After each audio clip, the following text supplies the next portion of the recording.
তো বন্ধুরা, আজকে এই যুদ্ধবিরতি নিয়ে কথা বলবো। সত্যি কি তাহলে যুদ্ধবিরতি হয়ে গেল? আমি যে বলছিলাম তৃতীয় বিশ্বযুদ্ধ চলছে এবং এই যুদ্ধ মানে আরও বেশি দিন চলবে এবং এই যুদ্ধের ফলে বিভিন্ন দেশ যুক্ত হবে, এটাকে আমি সত্যি মিথ্যা কথা বলছিলাম? বা যুদ্ধ নিয়ে কি পরিস্থিতি, আজকে এই বিষয় নিয়ে একটু আলোচনা করব। কারণ এতদিন যে কথাগুলো আমি বলে এসেছিলাম যে যুদ্ধ কিন্তু অ্যাকচুয়ালি চলবে, অ্যাকচুয়ালি থামবে না। এটা যে 15 দিনের সিজফায়ার আজকে যে ট্রাম্প বলেছিল, এটা তো একটা পর্দার উপরের অংশ। মানে হয় না, একটা মানে পর্দার উপরে আমি তোমাকে দেখাচ্ছি একটা জিনিস এবং পর্দার পিছনে আমি কাজ করছি আরও একটা জিনিস দিয়ে। তো রিসেন্ট আমি যখন এক্ষুনি একটা নিউজ দেখলাম, এই নিউজটা দেখেই আপনিও অবাক হবেন যে সৌদি আরবের যে ছিল, মানে সৌদি আরবের যে ইম্পর্ট্যান্ট পাইপলাইন, মানে সৌদি আরব important east west oil pipeline which transport crude from the gulf of the red sea for export has been struck by an attack. মানে সৌদি আরবের তেল যে রেড সি দিয়ে পাইপলাইন দিয়ে তেল যেত, সেইটি এখন মানে সেই পাইপলাইনটা এখন যুদ্ধের কারণে ক্ষতিগ্রস্ত হয়ে গেছে। তো আরও কিছুগুলো খবর এসছে, এই মুহূর্তে আমি আপনাদেরকে খবরগুলো বলাই। যে আবার ইরানে কিন্তু সেভারেল এক্সপ্লোশন হয়েছে, মানে যুদ্ধবিরতি হয়েছে। ধরুন আজকে সকালের দিকে, মানে আমাদের এখানে বা আমেরিকার ওখানে রাত্রে ওরা তো যুদ্ধবিরতি ঘোষণা করেছে 15 দিনের জন্য, মানে 2 সপ্তাহ, মানে 14 দিনের জন্য। তো এখানে আজকের আবার রাত হতে হতে নিউজগুলো দেখুন কীভাবে পাল্টে যাচ্ছে। তো এখানে সেভারেল এক্সপ্লোশন অ্যাট ইরানস মানে Lavan refinery semi official Mehr news. মানে এখানে যে রিফাইনারি সেক্টর ছিল মানে লেভানে, মানে ইরানের, তো ওখানে আবার হামলা হয়েছে। তো আবার যে একটা নিউজ এসছে, সেটা ইরান স্টেট অফ হরমোজকে খুলে দিয়েছিল যে 14 দিনের জন্য, সেটি আবার আজকে ব্লক করে দিয়েছে। কেননা ইসরায়েল কিন্তু যুদ্ধবিরতি থামায়নি। ইসরায়েল কন্টিনিউয়াসলি লেবানন এবং আপনার গাজা, ফিলিস্তিন এবং সিরিয়া এইসবের উপরে হামলা করে যাচ্ছে, ইভেন ইরানের উপরেও হামলা করে যাচ্ছে। তো আমি বলছিলাম না, এই যুদ্ধ বিরতি হচ্ছে একটা মাত্র পর্দার উপরের অংশ। ডোনাল্ড ট্রাম্প কোনো কারণে এই যুদ্ধ থেকে বেরোতে চাইছে। আমেরিকার এতটা ক্ষতি হয়েছে এই মিডল ইস্টের যুদ্ধের কারণে, এবং সেখানকার মানুষ তাকে ঘেরে রেখেছে, প্লাস ওর যে ওখানকার সাংসদের যে পার্লামেন্ট, ওখানে মানে ওকে তলব করা হচ্ছে, মানে ডোনাল্ড ট্রাম্প প্রশ্নের সম্মুখীন হচ্ছে। তো সেই কারণে ডোনাল্ড ট্রাম্প কোনো কারণে যুদ্ধ থেকে বেরিয়ে যেতে চাইছে, সেই কারণে সে 14 দিনের সিজফায়ার চাইছে। তো আমি বলেছিলাম এই যুদ্ধ ইসরায়েল মানে যুদ্ধবিরতি ইসরায়েল কখনো মানবে না, কারণ ইসরায়েল চাইছে তার এই যুদ্ধের মধ্যেই মাকসাদ চলে আছে। সে যদি বন্ধ করে দেয় এই যুদ্ধটা, তাহলে এ কোনোদিন এই স্বপ্ন পূরণ করতে পারবে না। ইসরায়েল চাইছে এই যুদ্ধের ফলে হয় সে গ্রেটার ইসরায়েল তৈরি করবে, নয়তো সে শেষ হবে। তো এই প্ল্যানে সে হাঁটতেইছে।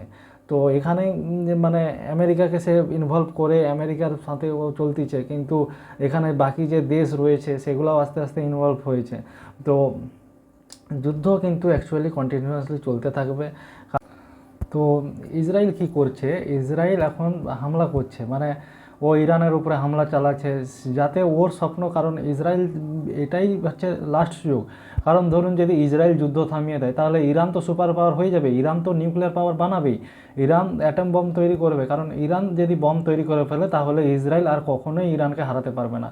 কারণ ইসরায়েল চাইছে যে করে হোক ইরানকে দমাতে, তবে সে মিডল ইস্টের সমস্ত দেশের উপরে ও সমস্ত রিসোর্সের উপরে সে দখল করতে পারবে। কারণ ইসরায়েলের কাছে তেমন কোনো রিসোর্স সিস্টেম নেই, কারণ সৌদি আরবে তেল পাওয়া যায়, কাতারে তেল পাওয়া যায়, গ্যাস পাওয়া যায়, ইরানে তেল পাওয়া যায়, ইজিপ্ট, কুয়েত বা বাহরেইন, এইসবে তো যারা তেল গ্যাস সমস্ত কিছু পাওয়া যায়। কিন্তু ইসরায়েল ফিলিস্তিনে তেমন কিছু জিনিস পাওয়া যায় না। তো ইসরায়েল সে আস্তে আস্তে তার এরিয়াটাকে বড় করতে চাইছে, কারণ সে যদি জায়গাটাকে পরিধিটাকে বাড়ায়, তাহলে একটা মিডল ইস্টের সবথেকে বড় পাওয়ার হিসাবে ইসরায়েল হয়ে দাঁড়াবে। তো ইসরায়েলে তো অনেক কিছু টেকনোলজি অ্যাডভান্স আছে, ধরুন তার রেডার সিস্টেম, মোসাদ বাহিনী, তার ইনফরমেশন যেগুলো জিনিস আছে, ওগুলোর দিক দিয়ে ইসরায়েল খুব এগিয়ে। তো অ্যাকচুয়ালি যদি বলি, এতদিন যে দুনিয়াতে যে কারবার চলছে, সেটা কিন্তু মাত্র ইসরায়েলি গোষ্ঠীর দ্বারাই চলতেছে। এই অর্থব্যবস্থা, এত সব যে টেকনোলজি অ্যাডভান্স চিপ, এসবই কিন্তু ইসরায়েল নিয়ে এসছে, মানে হিউদি গোষ্ঠী। তো ওরা কোনো কারণে এই যুদ্ধটাকে কন্টিনিউয়াসলি চালিয়ে যেতে চাইবে, কারণ এই যুদ্ধের ফলেই তাদের একটা গ্রেটার ইসরায়েল হওয়ার স্বপ্ন রয়েছে।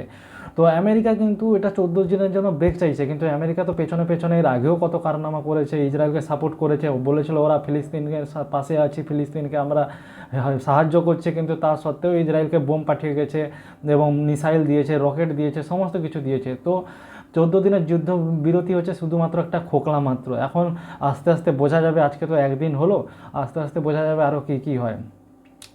এবার যদি কথা বলি আমি পাওয়ার সিস্টেমের ব্যাপারে, তো কিভাবে আমেরিকা এখানে পাওয়ারটা আস্তে আস্তে লুজ করছে। কারণ মানে দেখুন, আমেরিকা যে সুপার পাওয়ার ছিল দ্বিতীয় বিশ্বযুদ্ধের পর থেকে, যেভাবে সে সোভিয়েত ইউনিয়নকে ব্রেক করেছে, তারপর থেকে যে সমস্ত সিস্টেম ও চালু করেছিল, যেমন ধরুন ইউনাইটেড নেশনস, ইউএন, তারপরে WHO, ওয়ার্ল্ড হেলথ অর্গানাইজেশন, তারপরে ট্রেড অর্গানাইজেশন, তারপরে আপনি ধরে নিন আপনার মানে কি বলবো, ওয়ার্ল্ড ব্যাংক, মানে সমস্ত বড় বড় জিনিস ও তৈরি করেছিল। তারপরে বিভিন্ন দেশ তার সাথে ট্রানজ্যাকশন করেছিল, এই জন্য ডলার সিস্টেমও সে তৈরি করেছে এবং পেট্রো ডলার সিস্টেমও নিয়ে এসছে।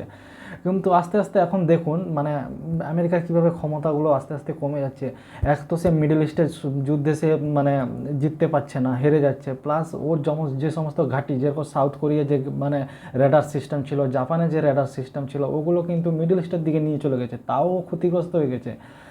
তো কন্টিনিউয়াসলি কিন্তু আমেরিকার যে মানে সৈন্য সিস্টেম বা যা তার টেকনোলজি, সেটা কিন্তু একটা 2000 সালের দিকে। এখন নিউ অ্যাডভান্স টেকনোলজি ওর কাছে, আমেরিকার কাছেও নেই, প্লাস মানে মানে মিলিটারিও নেই মানে অ্যাডভান্সভাবে মানে আমেরিকার কাছে। তো সেই কারণে দেখবেন আমেরিকা কিন্তু চীনের কাছ থেকে পিছিয়ে যাচ্ছে। আর রাশিয়া এমন একটা দেশ, রাশিয়া কিন্তু বরাবরই একটা ব্যালেন্সের মধ্যে থাকবে। যত সুপার পাওয়ার আসুক না কেন, আমি বলছি যে যদি এরপরে তো চীন আসবে সুপার পাওয়ার হিসাবে, চীনের পরে যদি কোনো মানে ইউরোপের কান্ট্রি আসে বা এশিয়ান কান্ট্রি আসে বা আফ্রিকান কান্ট্রি আসে, তা সত্ত্বেও রাশিয়া কিন্তু একই জায়গায় থাকবে। কারণ রাশিয়ার হচ্ছে ল্যান্ড বেশি সব দিক থেকে, এবং রাশিয়ার কাছে সমস্ত রিসোর্স সেন্টারও রয়েছে, এবং রাশিয়া বরাবরই ও সমস্ত মানে ব্যালেন্স করে যায়। কেউ যদি ধরো মানে রাশিয়ার কাছ থেকে এগিয়ে গেছে, তাহলে রাশিয়ার দ্বিতীয় পক্ষ যে রয়েছে মানে রাশিয়া, এবং বর্তমানে যেমন রাশিয়া চীন চলতেছে আমেরিকা সুপার পাওয়ার হিসাবে, তো যখন আমেরিকাকে ছাড়িয়ে চীন সুপার পাওয়ার হয়ে যাবে, তখন রাশিয়া চীন দেখবেন আলাদা হয়ে যাবে। তখন রাশিয়া যে থার্ড পজিশনে রয়েছে, মানে যেমন ধরুন ইন্ডিয়া বা যেমন ধরুন বা কোনো আফ্রিকার কান্ট্রি নাইজেরিয়া, এরা যখন উপরের দিকে আসবে, তখন এদের সাথে দেখবেন রাশিয়ার মানে আন্ডারস্ট্যান্ডিং সব থেকে বেশি হবে কাউন্টার করার জন্য। তো কাউন্টার করার জন্য রাশিয়া সবসময় থাকবে, এবং Russia is a balance country, মানে সে হচ্ছে আমাদের মানে এই ওয়ার্ল্ডের মধ্যে মানে পাওয়ার শিফটিংয়ের কাজ করে। তো ব্যাপারটা আমি বোঝাতে পারলাম। তো এটাই হচ্ছে ব্যাপার। তো আপনি বর্তমানে মানে চীন যে খুবভাবে অ্যাটাক করছে মানে আমেরিকার উপরে বা ওই রকমভাবে, সেরকম কিছু নয়। কিন্তু চীন তো চাইছিল ও সুপার পাওয়ার হবে, এবং সে সুপার পাওয়ারের পজিশনেও আছে। কিন্তু আমেরিকার প্রেসিডেন্ট ডোনাল্ড ট্রাম্প মানে সে এতটা চীনকে অ্যাডভান্টেজ বাড়িয়ে দিয়েছে, যেটা আরও 10 বছর পরে চীন মানে সাফল্য পেত, সেটা কিন্তু 4-5 বছরের আগে এগিয়ে এসছে চীনের কাছে।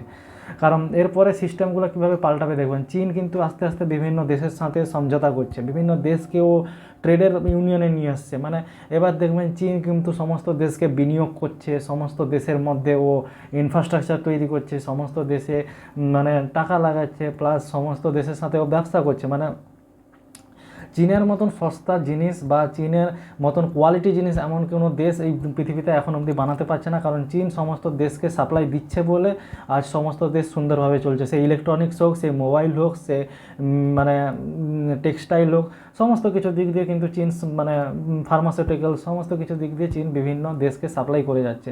তো বলা যায় যে চীন মানে দুনিয়াতে যত ট্রানজ্যাকশান করছে, একাই কিন্তু 30% ট্রানজ্যাকশান চীনই করছে, মানে সমস্ত দুনিয়ার ভেতরে।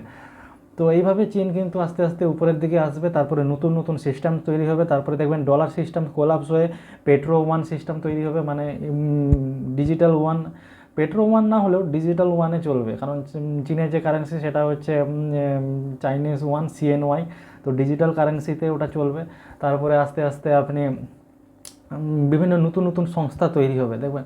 কিন্তু এই যুদ্ধের ফলে আপনি দেখবেন ইউনাইটেড নেশনস বা ট্রেড ইউনিয়ন বা ওয়ার্ল্ড হেলথ অর্গানাইজেশন তেমন কোনো ভূমিকা নেই, ওরা কোলাপস হয়ে গেছে প্রায়।